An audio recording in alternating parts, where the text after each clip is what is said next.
अस्सलाम वालेकुम क्लास। आज हमने डिस्कस करना है first year chapter number 5 variety of life. Viruses की कैटेगरीज हम देख रहे थे। उसमें वायरस की एक कैटेगरी बैक्टीरियोफेज, ठीक है। बैक्टीरिया ऐसा जो वायरस की वजह से इन्फेक्शन काज कर रहा है उसको हम कहते हैं बैक्टीरियोफेज। तो उसकी स्ट्रक्चर और उसका जो सिमेट्री है, अरेंजमेंट है, वो हमने आज पढ़नी है। तो बैक्टीरियोफेज जो है, बैक्टीरिया और फेज का मतलब वायरस। जब वायरस और बैक्टीरिया दोनों को कंबाइन करें तो एक स्ट्रक्चर बनता है जिसे हम कहते हैं बैक्टीरियोफेज।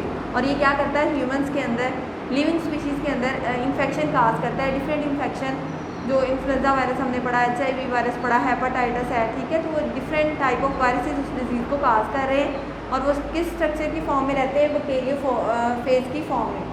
बैक्टीरियोफेज के 2 स्ट्रक्चर फॉर्म हो सकती हैं। क्यूबिक फॉर्म हो सकती है या सिमेट्री कह सकते हो आप, क्यूबिक सिमेट्री या हेलिकल सिमेट्री, ठीक है। क्यूबिक यानी कि क्यूब की फॉर्मेशन होती है, लाइक इस तरह से जो आपने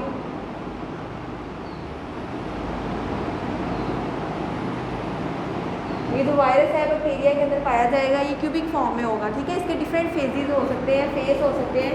क्यूबिकल फेज, फेज का मतलब आपको वायरियोन का डेफिनेशन हमने पढ़ी थी, उसमें पढ़ा था कि complete infectious particle of virus, ठीक है, जो काज कर रहा है इन्फेक्शन इन एनी ऑर्गेनिज्म, उसको हम कहते हैं फेज या फिर वायरियोन।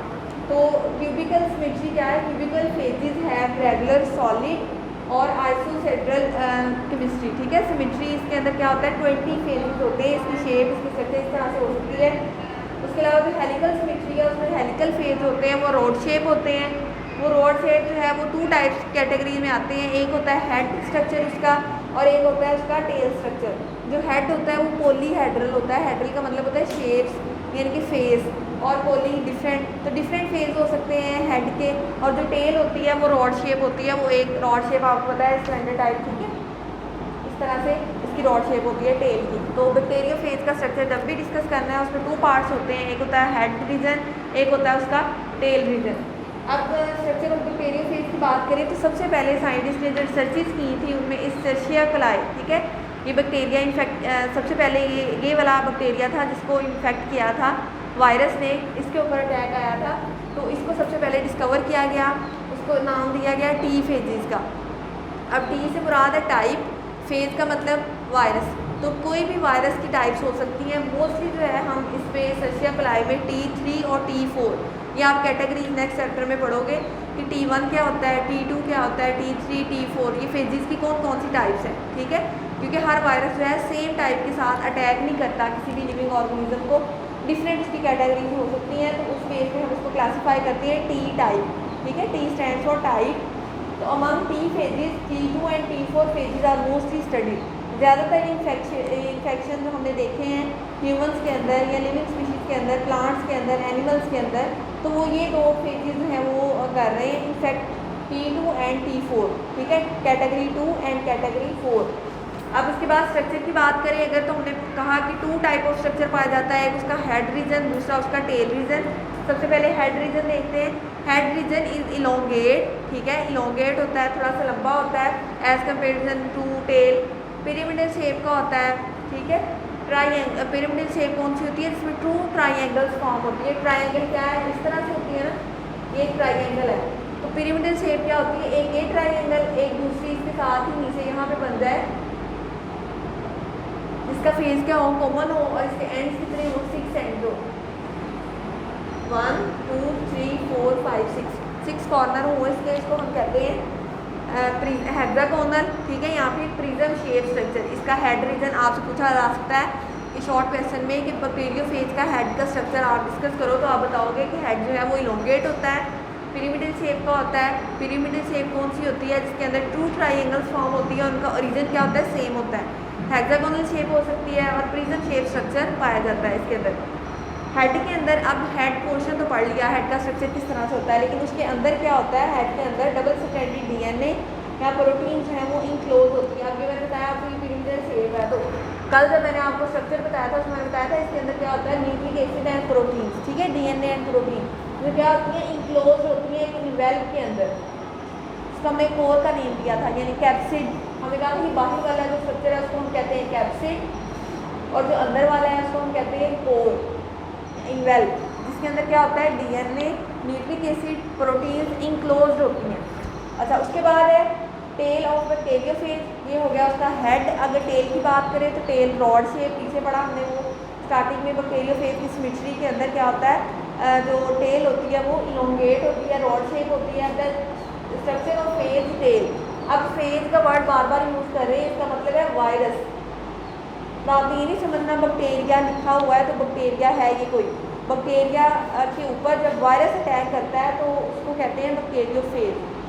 उसके बाद कहता है कॉम्प्लेक्स देन हेड, ठीक है। टेल का स्ट्रक्चर जो हेड का स्ट्रक्चर होता है उससे थोड़ा सा कॉम्प्लेक्स होता है, क्योंकि हेड के अंदर जस्ट कोर पाया जा रहा है, उसका इन्वेल्प है और उसके अंदर क्या है, DNA and protein in close form में। लेकिन टेल के अंदर डिफरेंट पोर्शन होते हैं, layer of distinct protein form in a tube और कोर। अब टेल के अंदर क्या होता है, टेल का स्ट्रक्चर इस तरह से होता है, रॉड शेप, और इस रॉड शेप के अंदर डिफरेंट टाइप ऑफ प्रोटीन्स मिलकर इनर कोर बना रहे हैं, inner tube like structure form करते हैं।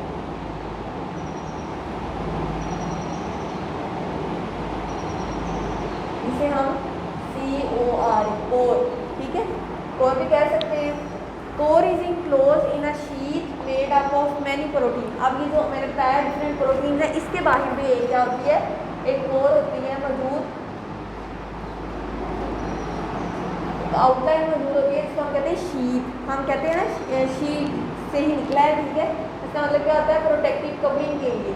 तो शीट क्या कर रही है, प्रोटेक्शन दे रही है इसकी टेल को, ठीक है। टेल के उसके बाद जो टेल की शीट हमने पढ़ी, उसके 2 पार्ट्स होते हैं। एक होता है उसका कॉलर पार्ट, ठीक है, फ्रंट पोर्शन उसका जो प्रॉक्सिमल एंड होता है, और प्लेट जो उसका डिस्टल एंड होता है।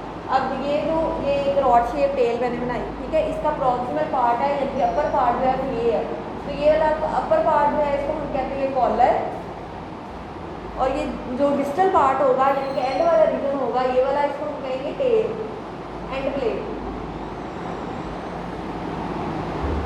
ठीक है। 2 पार्ट्स हैं टेल के, एक है उसका कॉलर यानी कि अपर पार्ट वन एंड, और दूसरा है प्लेट यानी कि एंड पार्ट, ठीक है, distal and.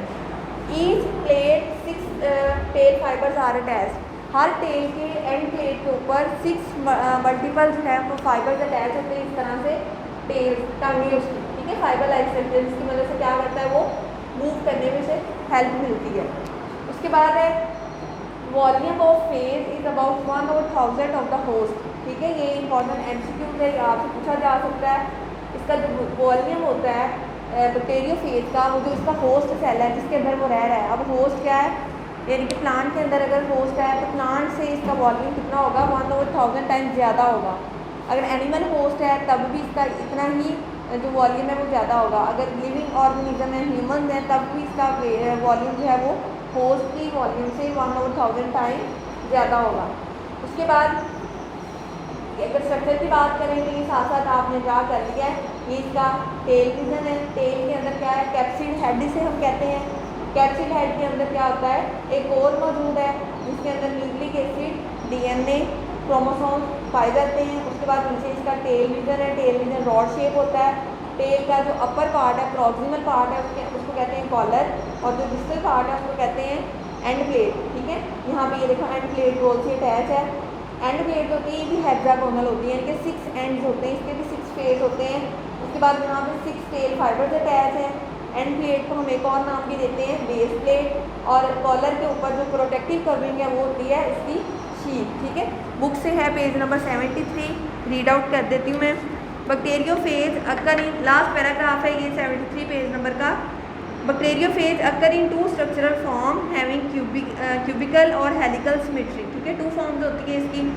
In general appearance cubical phages are regular solid होते हैं। आइसोसेड्रल, इसका मतलब है 20 फेज होते हैं इसके, और helical symmetry are rod shape, ठीक है। Many phages consist of head and tail. In the cases of head are polyhedral. अगर हम कहें कि बैक्टीरियोफेज के 2 पार्ट्स हैं, एक होता है हेड और दूसरा होता है टेल, तो हेड जो है वो पॉलीहेड्रल हैं, जबकि टेल जो है वो रॉड शेप होती है। Morphology of some viruses and bacteriophage have been seen in figure. अब ये फिगर 70 पेज नंबर 74 पे जो आपको दिखाई गई है, उसमें देखो पहले वैक्सीना वायरस है, उसके बाद पैरामेक्सो वायरस है, उसके बाद हर्ब्स वायरस है। ये इनकी सिमेट्री देखो, शेप सेम है सबकी, और हर एक का इन्फेक्शन भी इससे डिफरेंट होगा। रेडो वायरस है, टी इवन कोलीफेज वायरस है, उसके बाद फ्लैक्सोनेस्टेज वायरस है और इन्फ्लुएंजा वायरस है। ठीक है, अब ये जो है ये डिफरेंट कैटेगरीज हैं, आपने याद नहीं करना है इसको, जस्ट आपको कंसेप्ट के लिए शेप्स पता हो कि इसकी शेप इस तरह से होती है। उसके बाद हमारा टॉपिक था लाइफ साइकिल ऑफ बैक्टीरियोफेज, इसमें स्ट्रक्चर हमने डिस्कस किया है। Earlier researches on bacteriophage were mainly on limited number of phages that infect Escherichia coli. ये बैक्टीरिया है जो सबसे पहले डिस्कवर किया गया था। One of the best known phage are called T phage यानी कि टी टाइप। उसके बाद T2 and T4 phases are mainly used in phase study. The overall structure of T4 studied with electron microscope resemble with the tadpole consisting of head and tail. tadpole जो पढ़ते हैं हम, ठीक है, tadpole larva हम पढ़ते हैं, उसमें हम कहते हैं इसके टेल होता है और एक होती है इसकी हेड रीजन और एक होता है टेल रीजन। तो जो इलेक्ट्रॉन माइक्रोस्कोप से हमने बैक्टीरियोफेज का स्ट्रक्चर देखा तो वो भी सिमिलर टू tadpole था। The head is elongated pyramidal having 2 triangle hexagonal prism shape. ठीक है, 6 एंड्स हैं इसके, इलोंगेट होती है, to which straight tail are attach. Head region के साथ क्या होता है, टेल रीजन अटैच होता है। With in the head double stranded DNA molecule is present. Head के अंदर क्या होता है, एक डबल स्ट्रैंडेड डीएनए मॉलिक्यूल मौजूद है जो क्या कर रहे हैं, इन्फॉर्मेशन जितनी भी है रेप्लिकेशन के हवाले से, प्रोटीन सेंसिस के हवाले से उसको कैरी किए हुआ है उसने। The structure of the phage tail is more complex than the head. Head का स्ट्रक्चर से टेल थोड़ी सी कम्प्लेक्स है। A layer of distinct protein from the inner tube और core that is enclosed in a sheath. अब इसके अंदर क्या होता है, टेल के अंदर एक प्रोटीन मौजूद है जिसके बाहर आउटर कवरिंग को हम कहते हैं शीथ, जो कि क्या कर रही है, प्रोटेक्ट कर रही है टेल को ताकि मूवमेंट के दौरान उसकी कोई भी प्रोटीन या कोई भी पार्ट जो है वो डैमेज ना हो। तो end plate 6 tail fibres are attached and the structure of attachment, किसी भी चीज़ के साथ जुड़ने के लिए, स्टिकी अटैचमेंट के लिए, ठीक है, किसी के ऊपर उसने अपनी जगह होस्ट के अंदर रहना है तो प्लेट्स के साथ स्टिक करने के लिए उसके साथ टेल फाइबर्स मौजूद हैं जो उसको क्या कर रही हैं, हेल्प कर रही हैं लोकोमोट करने में। The volume of phase is about 1 और 1000 टाइम ऑफ द होस्ट। ठीक है, ये हमारा आज का लेक्चर था।